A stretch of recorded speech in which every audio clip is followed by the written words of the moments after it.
Hello IITians. तो आपकी जो एडवांस की प्रिपरेशन बहुत अच्छे से चल रही होगी। आपको इसे कंटिन्यू रखना है और सिलेक्शन आपका ज़रूर हो जाएगा। कॉन्फिडेंस रखें, आपका सिलेक्शन ज़रूर होगा। ठीक, आज मैं आपके लिए लेकर आया हूँ जे एडवांस 2020 के क्वेश्चंस लेकर आया हूँ पेपर 2 के। ठीक है, और ये देखो, ये है क्वेश्चन नंबर 13 जो है हमें परमुटेशन कॉम्बिनेशन से पूछा गया था। और आपके लिए एक दूसरा क्वेश्चन है, क्वेश्चन नंबर 14। ये भी जेई एडवांस 2020 में पेपर टू का क्वेश्चन है। देखो, दोनों कंटिन्यूस क्वेश्चन पूछे गए थे। ये था हमारा पीएनसी से दूसरे, और ये इससे जो 14 नंबर था वो था प्रोबेबिलिटी से। और आपको कल मैं एक क्वेश्चन और कराऊंगा 15 नंबर जो भी है प्रोबेबिलिटी से। मतलब 3 लगातार क्वेश्चन पूछे गए थे 4-4 नंबर के, मतलब 12 नंबर का आपको कंटेंट मिला था पीएनसी और प्रोबेबिलिटी से। देखोगे तो दोनों सेम सी चीज़ें ही हैं। ठीक है, तो बहुत इंपॉर्टेंट चैप्टर अगर आपके पाले में आ जाते हैं ये चैप्टर्स, तो आपके 12 नंबर मान के चलो, 1200-1300 रैंक तो आप ऊपर लेके चले ही जाओगे। तो हम क्वेश्चन शुरू करते हैं। देखो, जो बच्चे सिर्फ आंसर देख, जिनका सॉल्यूशन आ जाता है उनके लिए मैं आंसर बता देता हूँ। 495 है आंसर, यहाँ पर भी लिखा हुआ है। अगर आपको यहाँ पर नहीं दिख रहा तो आप देख सकते हैं क्या लिखा हुआ है। 495, 495 जो है वो क्या हो जाएगा, इसका आंसर हो जाएगा। अगर आपका आंसर आता है तो आप वीडियो सॉल्यूशन ट्वीट कर सकते हैं अगर आपको समझ में। लेकिन अगर आपका नहीं आ पा रहा तो आप वीडियो सॉल्यूशन देखें, ज़रूर देखें, आपका ये कंसेप्ट क्लियर होगा। ठीक है, तो ये अच्छा क्वेश्चन है। क्वेश्चन शुरू करते हैं। An engineer is required to visit a factory for exactly 4 days during the first 15 days. देखो, हमें क्या बोल रहा है, एक इंजीनियर है, मान लीजिए कोई इंजीनियर है, आप ही हो, मान लीजिए आप हो, आप इंजीनियर बन गए और आपको क्या करना है, विजिट करना है फैक्ट्री को 4 days during the first 15 days. मतलब पहले जो 15 डेज होंगे मंथ के, उसमें से आपको 4 दिन क्या करना है, 4 दिन फैक्ट्री में जाना है साहब। 4 दिन आपको फैक्ट्री को क्या करना है, विजिट करना है।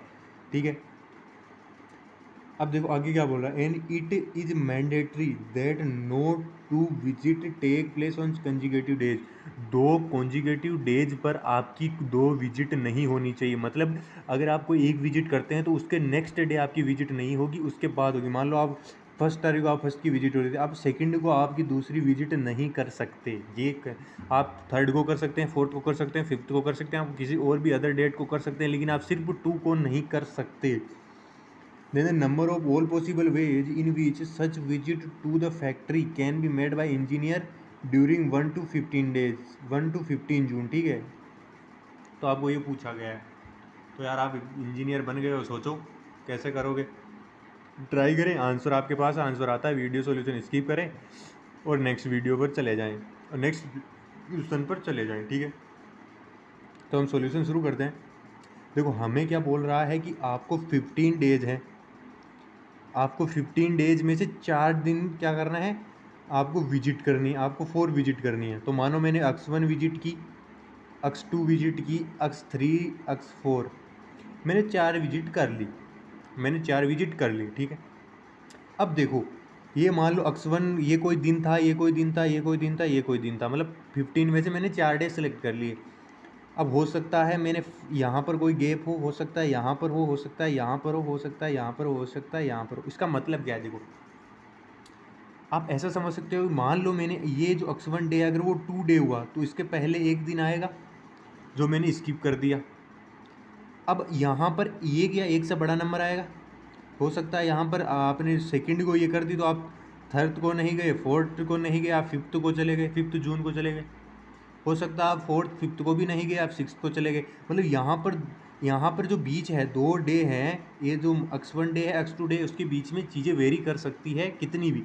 मतलब 3 हो सकता है, 4 हो सकता है कि आप 2 डेज़ का गैप लेकर जाएँ, 3 डेज़ का गैप लेकर जाएँ, 4 डेज़ का गैप लेकर जाएँ।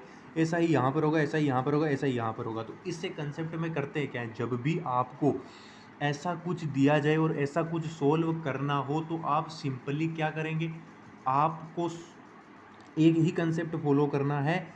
इसे हम बोलते हैं बेगर्स मेथड। आपको कैसे बेगर्स मेथड लगाना कैसे होता है, देखो आप क्या करोगे, आप अक्स 1, अक्स 2, अक्स 3 और अक्स 4 जो चीज़ें आपको दी हुई उतनी आप पुट कर दोगे। आप यहाँ पर गैप्स देखोगे, फिर आप इनके बीच में गैप देखोगे। जब भी 2 नॉन कंजिगेटिव, जब भी कंजिगेटिव की बात आएगी, आपको बीच में 1, 2, 3 रखने होंगे, तो आप इसी प्रिंसिपल को फॉलो करेंगे, आपका क्वेश्चन आसानी से सोल्व होगा।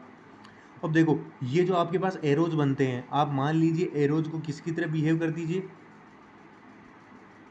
आप एरोज को किसकी तरह बिहेव करेंगे, बेगर्स की तरह। तो कितने एरो हैं, 1 2 3 4 5, आपके पास कितने एरो हैं, 5 एरो हैं। तो आप यहाँ पर क्या पुट करेंगे, x1 plus x2 plus sorry आप इसको एरो को y1 बोल दीजिए, तो y1 y2 y3 plus y4 plus y5। अब देखो आपके 4 दिन तो आपने विजिट कर दी, तो बाकी डेज कितने बचे, 15 डेज थे। आप 4 डेज कहाँ चले गए, विजिट पर चले गए, तो आपके पास वेकेशन के कितने दिन बचे, 11। आती है बात समझ में, 11। अब देखो आपके पास कंडीशन क्या है कि इसके बीच में और इसके बीच में कम से कम एक डेज आना चाहिए, मतलब ये वाला जो गैप है वो ग्रेटर देन इक्वल टू 1 होना चाहिए। सिमिलरली इस डे और इस डी के बीच में कम से कम एक दिन आना चाहिए, तो ये भी ग्रेटर देन 1 होना चाहिए और ये भी ग्रेटर देन 1 होना चाहिए। लेकिन what about this and this, इसके बारे में क्या। तो देखो यार, हो सकता आप 1 जून को ही चले गए, पॉसिबिलिटी है कि आप 1 जून को ही चले गए, और पॉसिबिलिटी है कि आपने 2 जून से शुरू किया, दोनों पॉसिबिलिटी बनती है। अगर आप 1 जून को शुरू करते हो तो ये 0 के इक्वल होगा, और आप 2 जून को शुरू करते हो तो ये 1 के इक्वल होगा, मतलब ये ग्रेटर देन 0 हो जाएगा। व्हाट अबाउट दिस, आपने जो 4th विजिट थी वो 15 जून को की, तो यार ये 15 हो गया, तो यहाँ पर कितने दिन बचेंगे आपके पास, आगे डेज कितने बचेंगे, 0। आपने अगर 14 जून को कर दी तो यहाँ पर कितना डे बच जाएगा, एक डे, मतलब ये ग्रेटर देन 0 होगा।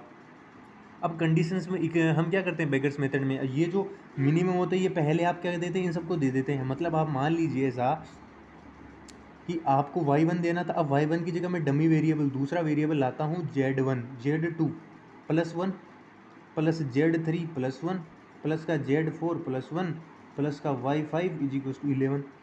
अब ऐसा क्यों किया, आपको एटलिस्ट देना है। देखो ये तो कम से कम होगा ही, तो आप क्या कीजिए, आपके पास मान लीजिए 11 कॉइन थे, आपने पहले इसको एक कॉइन दे दिया, इसको कॉइन दे दिया, इसको कॉइन दे दिया, क्योंकि बेगर्स मेथड में तो वो भी मेथड आएगा जब इसको 0 कॉइन मिलेगा, इसको भी 0 कॉइन मिलेगा और इसको 0 कॉइन मिलेगा, लेकिन वो अपना केस नहीं है। तो आप क्या कीजिए, इसको पहले से एक दे दीजिए, कम से कम एक तो आपको देना ही है। तो आप क्या कीजिए, आपको पहले से ही आप इसको एक एक कॉइन दे दीजिए। अब आप तीनों को एक एक कॉइन अगर दे देंगे तो आपके पास कितने कॉइन बचेंगे, 11 में से आपने 3 कॉइन दे दिए तो आपके पास कितने कॉइन बचेंगे, सिंपल वही आएगा। तो y1 plus z2 plus z3 plus z4 plus का y5 इज इक्वल टू, ये उधर जाके माइनस हो जाएंगे तो कितना बचेगा, 8। ये आपके पास इक्वेशन बन गई। अब आपको इसको सोल्व करना है, बेगर्स मेथड से हम इसको सोल्व करते ही हैं। आप क्या करते हैं, अब इनको ट्रीट करते हैं बेगर्स की तरह। तो कितने बेगर हुए, 1 2 3 4 5, तो बेगर्स कितने हो गए, 5 हो गए बेगर्स। ये वाला होता है कोइन, तो आप 11 कितने हो गए, कोइन हो गए 11। अब आप क्या कीजिए, बेगर्स मेथड लगे, तो बेगर्स मेथड में हम क्या करते हैं, coin plus beggars -1 C beggars -1, number of beggars -1, ये आपके पास क्या हो जाएगा, टोटल विजिट्स हो जाएंगी साहब।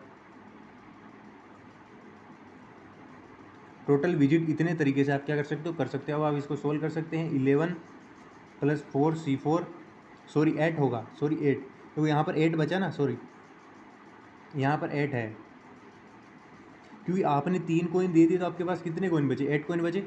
तो यहाँ पर कॉइन कितने बचेंगे आपके पास, 8। अब आप 8 को क्या करेंगे, इनके बीच में आप डिस्ट्रीब्यूट कर दोगे, तो 8 प्लस 5 -1 5 -1, तो ये कितना हो जाएगा, 12 C4। सोल्व करोगे तो क्या लिखोगे, 12 को मतलब डिक्रीजिंग ऑर्डर में कितनी बार, 4 बार मल्टीप्लाई करोगे तो 12 है, 11 10 और 9।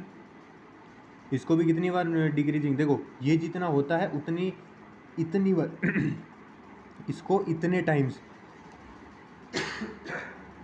इसको इतने टाइम्स हम डिक्रीजिंग ऑर्डर में क्या करते हैं, मल्टीप्लाई करते हैं। तो 12 इंटू 11 इंटू 10 इंटू 9, और इसको भी डिक्रीजिंग ऑर्डर में मल्टीप्लाई करते हैं, तो 4 इंटू 3 इंटू 2 इंटू 1। ये तो बेसिक सी चीज़ आपको पता ही होगी।